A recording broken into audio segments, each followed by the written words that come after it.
అనగానే ఫస్ట్ ముందుకొచ్చి నాకు నేను హెల్త్ ఇన్సూరెన్స్ చేపిస్తాను డాన్సర్స్ అందరికీ అని చెప్పి వచ్చింది first Ram Charan sir. So ఆయన వచ్చారు, వచ్చి 40 lakhs ఆయన ఇవ్వటం జరిగింది. ఓకే, దాని తర్వాత మిగతా ఏదైనా ఉంటే నేను చూస్తాను అని చెప్పారు. సో ఏదైతే ఇచ్చారో ఆ డబ్బుల ద్వారా హెల్త్ ఇన్సూరెన్స్ చేపిస్తున్నాం. మిగతా ఉంటుందో యూనియన్ నుంచి తీయటం, లేదంటే నేను మా మాస్టర్స్ ఇవ్వటం చేసి ఫస్ట్ రాగానే హెల్త్ ఇన్సూరెన్స్ అనేది ఈ 2-3 నెలల్లో జరిగిపోవాలని మనస్ఫూర్తి కోరుకుంటున్నాను అందరికీ.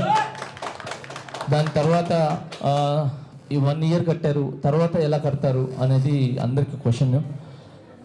ఈ 1 year ఆల్మోస్ట్ ఎవరికి ఏమవ్వకుండా, నేను డబ్బులు కట్టినా కూడా ఆ డబ్బులు వేస్ట్ అయినా పర్లేదు, ఎవరికి గీత కూడా పడకూడదు, అది నేను మనస్ఫూర్తిగా కోరుకుంటున్నాను.